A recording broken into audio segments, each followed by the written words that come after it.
안녕하세요, 도화지입니다. 오늘은 기초수업 세 번째 원기둥 그리기를 할 거예요. 원기둥만 그리면 재미없겠죠. 원기둥 겸 세로선 연습을 할 거예요. 지난 시간에는 그라데이션 겸 가로선 연습을 했었죠.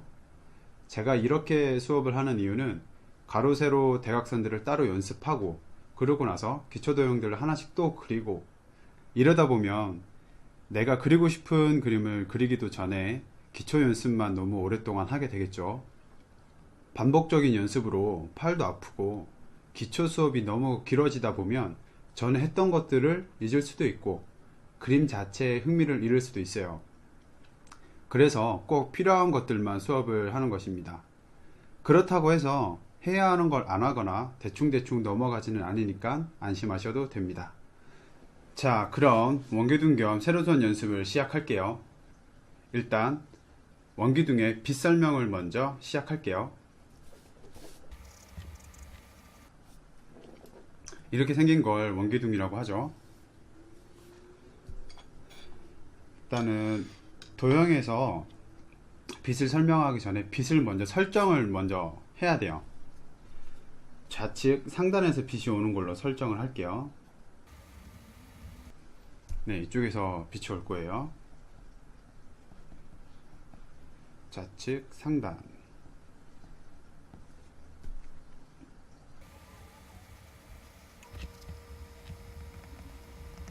자, 0번부터 7번까지 중에서 어떤 면이 가장 밝을까요? 자, 그 전에 힌트를 먼저 드릴게요. 빛은 가까울수록 밝고 멀수록 어두워져요. 그리고 꺾이는 면은 어둡습니다. 자, 제일 밝은 면은 어디일까요? 네, 0번이 되겠죠. 빛이 좌측 상단 위에서 오기 때문에 0번이 가장 밝아요. 자, 0번을 제외한 나머지에서는 몇 번이 제일 밝을까요? 지금 4번을 말씀하시는 분도 계실 거고 1번을 말씀하신 분도 계실 거예요. 4번은 완전 정면이 되겠죠. 그래서 답이 아니고요. 1번은 완전 측면이기 때문에 얘가 빛이 완전 옆에서 이렇게 오는 게 아니죠. 그래서 좌측이기 때문에 1번도 아니고 2, 3번 중에 답이 있는 거예요. 둘 중에 어떤 걸 선택하셔도 상관은 없어요. 둘 다 같은 빛으로 하게 되면 면적이 너무 넓어서 그라데이션이 들어갈 부분이 너무 적겠죠. 그래서 둘 중에 하나를 선택하면 되는데 저는 일단 2번이 가장 밝은 걸로 할게요. 2번이 가장 밝아요. 빛이 이렇게 온다는 얘기가 되겠죠. 자, 그러면 1번, 3번은 동일하겠죠. 빛이 이렇게 오기 때문에 빛은 직진으로 가죠. 이렇게 가기 때문에 1번, 3번 동일하고요. 이렇게 5번까지 어두워지겠죠. 빛이 오는 방향에서 보면 5번까지 빛을 받는 부분이기 때문에 이렇게 절반은 밝고 이렇게 뒤에 절반은 어두울 거예요. 2번이 제일 밝으니까 3번, 1번 비슷하고, 자, 6번, 7번은 빛을 받지 못하는 면이 되죠. 이렇게 뒤쪽으로 넘어가는 면이라서 이쪽은 다 빛을 받지 못하는 면이 돼요. 자, 그럼 여기서 한 번 더 문제. 6번과 7번 중에 어떤 것이 더 어두울까요? 헷갈리시죠? 자, 여기에서는 중요한 가정이 하나 더 있어야 돼요. 바닥에 놓여 있는 상태. 어떤 게 제일 어두울까요? 네, 정답은 6번입니다. 왜 6번인지 설명을 드릴게요. 일단 바닥에 놓여져 있는 가정일 때만 6번이고요. 공중에 뭐 띄어져 있거나 그럴 때는 6번, 7번 동일하게 어두워요. 지금 설명하는 부분을 들으면 이해가 되실 거예요. 여기에 빛이 올 때 얘네들만 빛을 비추는 게 아니라 여기까지도 다 빛이 가겠죠. 그리고 빛들은 바닥에 왔을 때 이렇게 튀어서 다시 반사가 되거든요.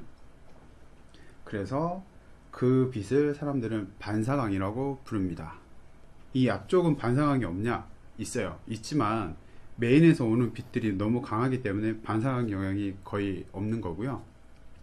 뒷부분은 원래는 빛 자체가 없는 부분이었지만 바닥에서 오는 반사광 때문에 빛이 조금 받게 되는 거예요.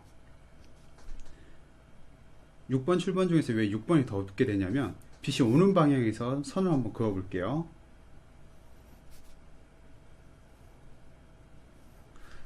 빛이 오는 방향에서 선을 그어 보면 6번 면적은 좁고 7번 면적은 좀 더 넓죠.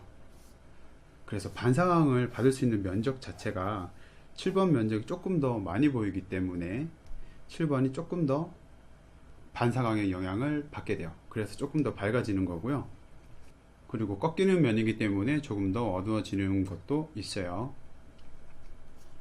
자, 보면 6번이 훨씬 더 어두워지고, 그리고 7번은 6번보다 조금 밝은 정도. 밝은 순서는 이렇게 돌아가고요. 그리고 우리가 지금 그릴 원기둥에서는 하지 않을 건데, 한 가지를 또 설명을 드리자면, 반사광 같은 경우는 바닥에서 이렇게 튀어서 오는 빛들이죠. 예를 들어서 빗방울이라고 생각을 해볼게요.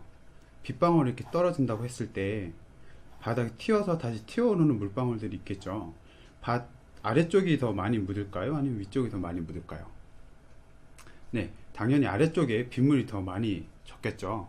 반사광도 똑같아요.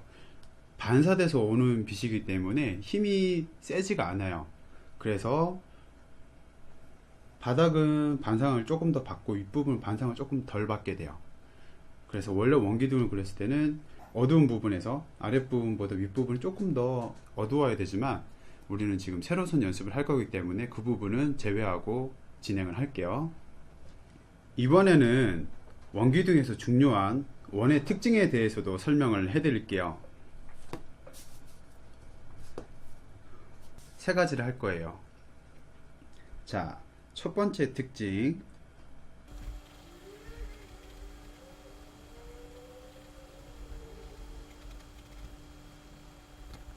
1번, 2번이 있는데 하나는 원기둥이고 하나는 원기둥이 아니에요. 어떤 게 원기둥일까요? 자, 하나, 둘, 셋. 똑같아 보이죠? 미술을 전문적으로 배우지 않았거나 원기둥에 대해서 이해를 하지 않고 그리는 분들 같은 경우는 많이 실수하는 부분인데요. 자, 원을 봤을 때 원에는 모서리 부분이 없죠. 다 둥글게 연결이 되어 있죠. 이렇게. 근데 여기를 보면 1번은 모서리가 없이 둥글게 끝부분도 이렇게 동그랗게 돌아가 있죠. 아랫부분도 마찬가지로 돌아가서 뒷부분의 면적이 이렇게 있겠죠. 근데 이쪽을 보면은 옆에서 꺾여 있죠. 이렇게. 원에는 그런 부분이 없기 때문에 아무리 이런 납작한 상태로 본다 하더라도 절대 여기가 이렇게 될 수가 없어요. 끝에서 동그랗게 돌아가야 돼요. 원에는 각진 모서리가 없다는 게 첫 번째 특징입니다. 자, 두 번째 특징은 4등분을 했을 때 면 4개의 크기가 항상 동일하다는 거예요. 4등분을 하면 당연히 다 동일한 거 아니야? 라고 생각을 하겠지만 투시가 들어간 상태라는 가정이 있었죠. 자, 일단 원은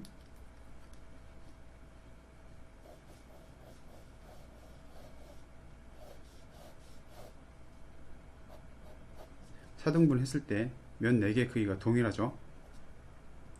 근데 예를 들어서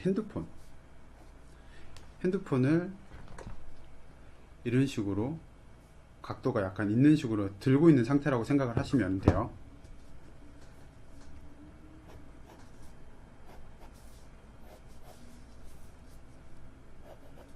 핸드폰을 이렇게 들고 있겠죠.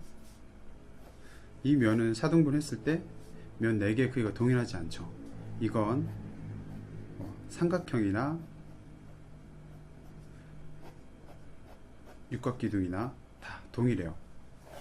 얘네들은 4등분을 했을 때 면의 크기가 동일할 수가 없어요. 왜 동일할 수 없냐면은 이런 도형들은 다 직선이 들어가 있죠. 직선이 있다는 말은 투시가 적용이 된다는 말이에요. 네, 투시라는 거는 6년째 수업을 할 때 더 자세하게 설명을 드릴 거니까 너무 깊게 생각하실 필요는 없고요. 투시가 있어서 다른 도형들은 사등분 했을 때 면 4개 크기가 동일하지 않다, 저렇게만 이해하시면 될 것 같아요. 세 번째 특징은 뭐냐면, 제가 여기 서 있어요. 지금 시간이 늦은 시간이라 배가 고픈데요. 자, 하늘에서 피자가 떨어진다고 생각을 해볼게요. 피자가 저 하늘 위에서 떨어지고 있으면 내가 아래에서 위로 시선을 바라봤을 때 피자가 거의 동그랗게 보이겠죠. 근데 피자가 내 앞에 시선이 이게 따라오겠죠. 떨어지면은 조금씩 납작해 보이다가 내 시선에 딱 맞아 떨어졌을 때는 일자로 보이겠죠. 피자가 여기서는 피자 바닥이 보이겠죠. 그러다가 다시 아래로 떨어진다고 생각을 할게요. 다시 아래로 떨어지면 조금씩 피자 윗면이 보이다가 바닥에 완전히 떨어지면 다시 동그랗게 보이겠죠. 자, 이게 뭐냐면 이게 원기둥입니다. 원기둥에서 윗면은 내 시선과 더 가깝기 때문에 조금 더 납작해 보이고, 바닥면 같은 경우는 내 시선에서 더 아래쪽에 있기 때문에 아래 면적이 조금 더 폭이 넓어 보여요. 이건 뭐 투시가 들어가 면적이랑은 또 느낌이 다른 부분이에요. 네, 이렇게 원의 특징을 세 가지를 설명을 했고요. 네, 이 세 가지를 이용해서 한 가지 퀴즈를 더 드릴게요. 네, 공사장에 가면은 빨간색 구멍 뚫린 벽돌이 있죠.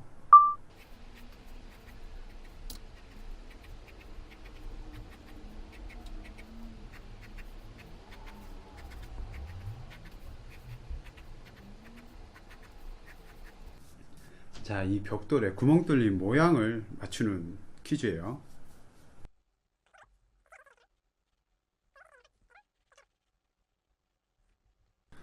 공사장 현장에 뚫려 있는 벽돌의 구멍은 어떻게 뚫려 있을까요?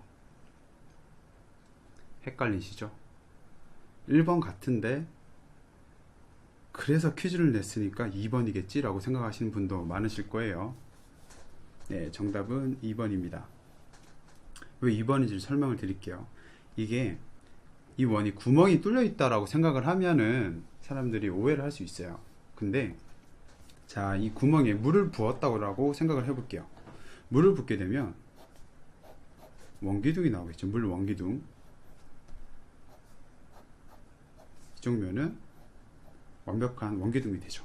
근데 이쪽은 물을 부었을 때 윗부분이 이렇게 기울어져 있는, 이런 식으로 기울어져 있는 원기둥이 나오게 되겠죠. 그래서 정답은 2번이 되는데요.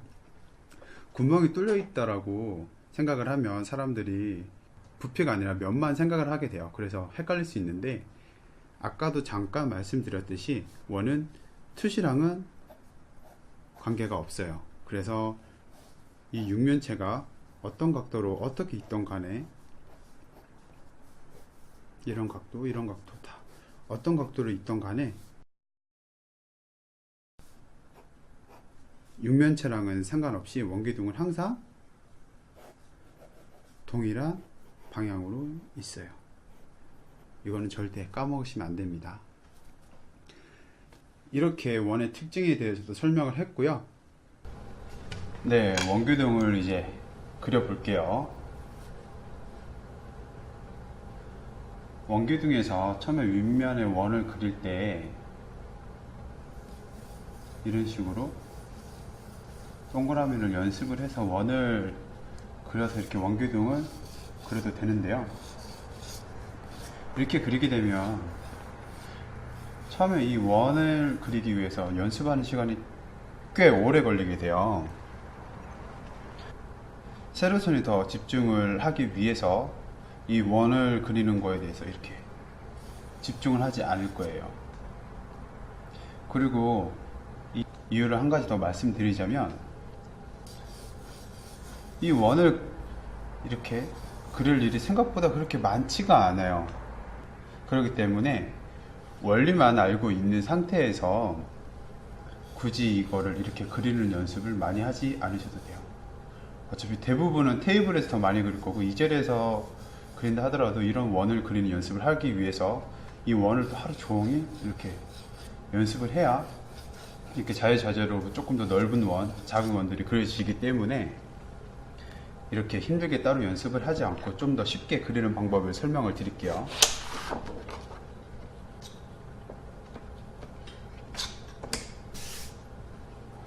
자, 원의 특징에서 두 번째 했던 부분을 이용해서 그릴 거고요. 일단 원을 어느 정도 크기를 그릴지를 잡아야겠죠. 원을 너무 크게 그리실 필요는 없어요. 세로선 연습이니까 이 정도 폭을 잡고요.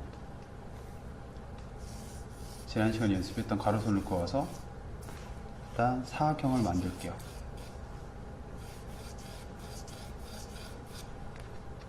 자, 사각형을 만들었죠.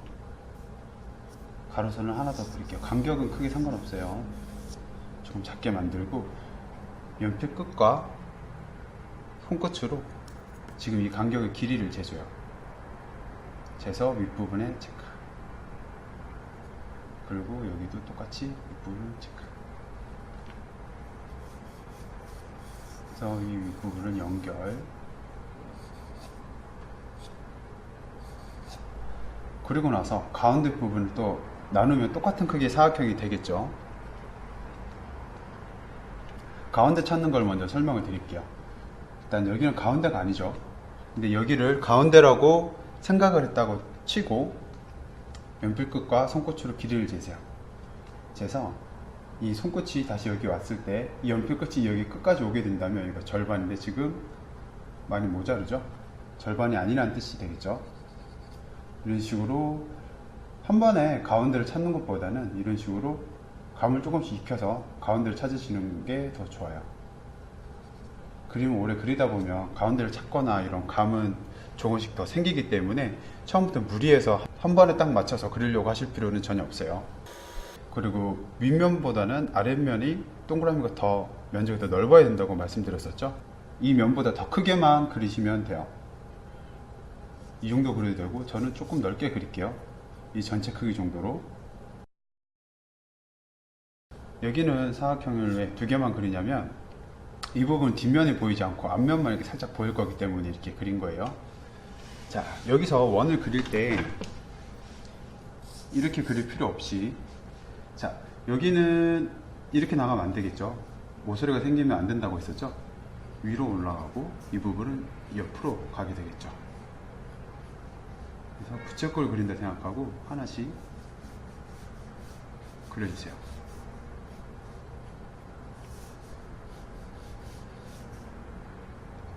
이쪽에서 자연스럽게 이렇게 연결되게끔. 이때는 글씨 쓰듯이 이렇게 잡고 그리셔도 됩니다.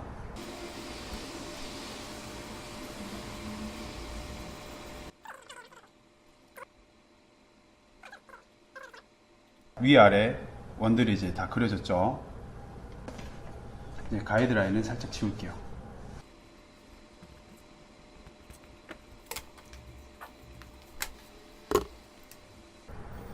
자, 그리고 여러분들은 저처럼 이렇게 원을 먼저 그리지 않고 세로선 연습을 먼저 다 한 다음에 원을 그리셔도 됩니다.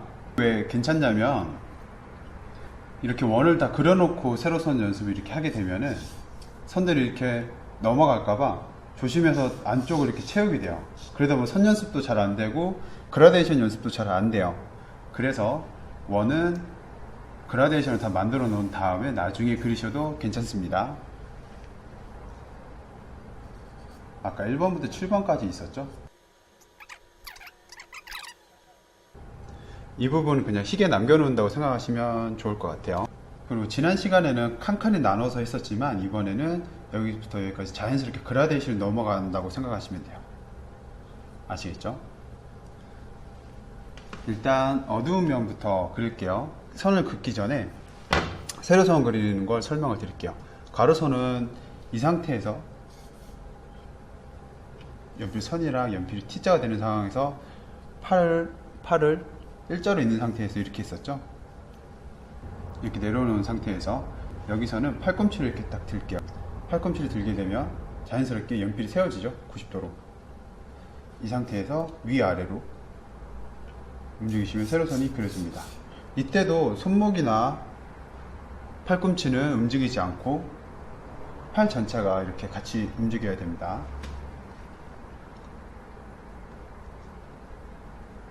자, 이제 어두운 면부터 할게요. 어두운 면을 할 때는 6번, 7번 부분을 구분하지 말고 동일하게 그리시면 됩니다.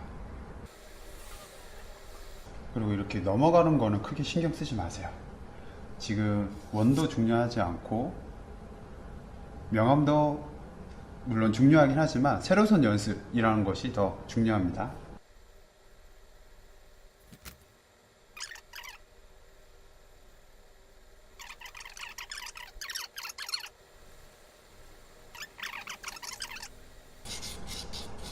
자, 어느 정도 조금 됐으면 이제 조금씩 밝은 부분으로 넘어갈 건데요. 여기서는 세로선이 중요한 거기 때문에 윗면은 묘사를 따로 하지 않을 거예요. 그래서 이번 부분은 완전 흰색이 될 거예요. 그리고 세로선 연습을 하다 보면 어깨가 많이 아플 거예요. 그러다 보면 당연히 안 쓰던 근육을 쓰는 거기 때문에 많이 아플 수가 있는데 그때는 중간중간 쉬면서 하시면 돼요. 너무 무리해서 하다 보면 팔이 오히려 막 팔꿈치가 이렇게 들린다던가 자세가 흐트러진다던가 연필 잡는 게 달라진다던가 그런 부분이 이제 선 연습을 방해하기 때문에 할 수 있는 정도까지 하다가 중간에 쉬다가 이어서 하시면 됩니다.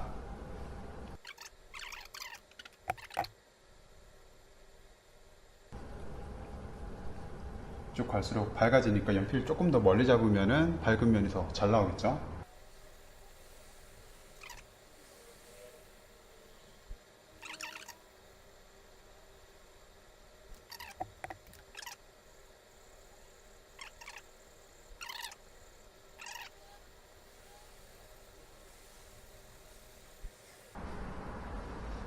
네, 이제 선을 지워서 정리를 할게요. 지우개질을 할 때는 이렇게 꼭 바깥쪽으로 지우셔야 돼요. 이렇게 돌려서 안쪽으로 이렇게 지우게 되면은 지우개가 이렇게 눌리겠죠. 이렇게 눌리기 때문에 내가 원하지 않는 부분이 지워질 수가 있어요. 그래서 이쪽 지울 때는 이렇게 내가 지울 쪽 바깥쪽을 이런 식으로 향해서 지워주셔야 깔끔하게 지워집니다.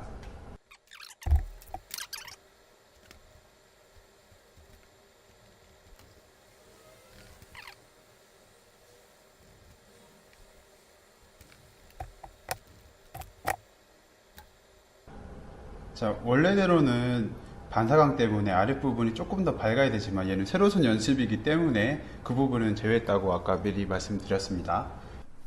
네, 그림자를 설명드릴게요. 원기둥을 위에서 본 거예요. 자, 빛 방향이 이렇게 오고 있었죠? 좌측 상단에서. 자, 좌측에서 오는 것만 볼게요. 그림자를 위해서. 빛이 이 방향에서 오고 지금 우리가 그린 면은 이쪽 면이 되겠죠? 빛이 여기서 꺾이기 때문에 그림자는 이쪽에 질 건데요. 빛의 기준은 지금 자연광 기준이라고 생각을 하시면 돼요. 실내에서는 원기둥 이렇게 갖다 놓는다 하더라도 이렇게 보이지 않을 거예요. 왜 그렇게 보이지 않냐면 실내에는 형광등이나 뭐 여러가지 각종 빛들이 많겠죠. 등이 워낙 많기 때문에 그것들 하나하나가 작은 태양이라고 생각을 하시면 돼요. 그래서 그거에 대한 기준이 너무 다르기 때문에 일단 태양광 기준으로 한다고 생각을 하시면 되겠습니다. 자, 태양광 기준으로 그림자는 갈수록 좁아져요.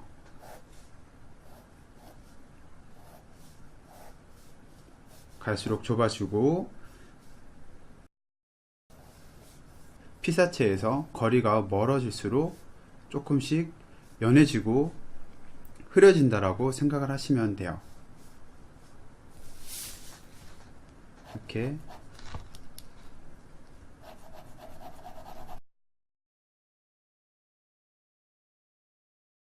이렇게 흐려진다고 생각을 하시면 되고요. 그리고 빛이 위에서 오기 때문에 이 면이 위에 밑에 그대로 이렇게 맺히게 되겠죠.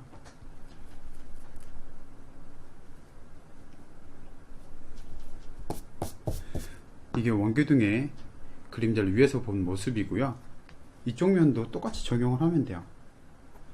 빛이 꺾이는 면이 여기죠. 6번 쪽. 빛이 이렇게 갈수록 좁아지고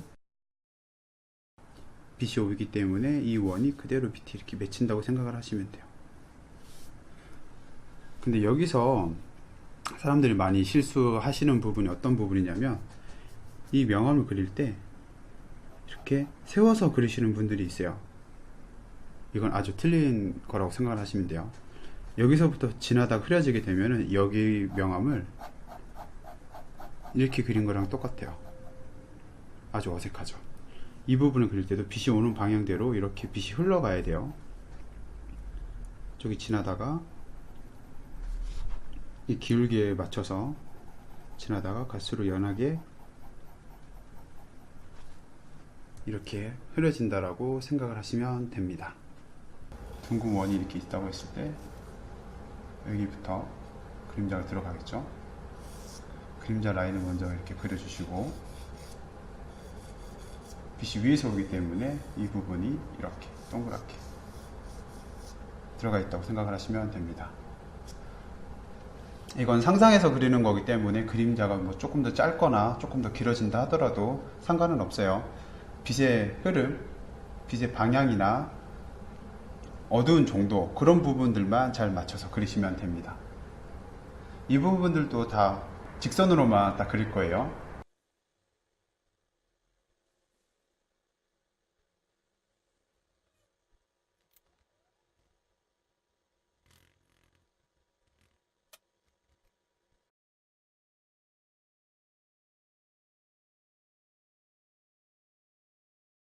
다음 시간에는 육면체 겸 대각선 연습을 하도록 하겠습니다. 영상이 도움이 되셨다면 구독과 좋아요 부탁드립니다. 감사합니다.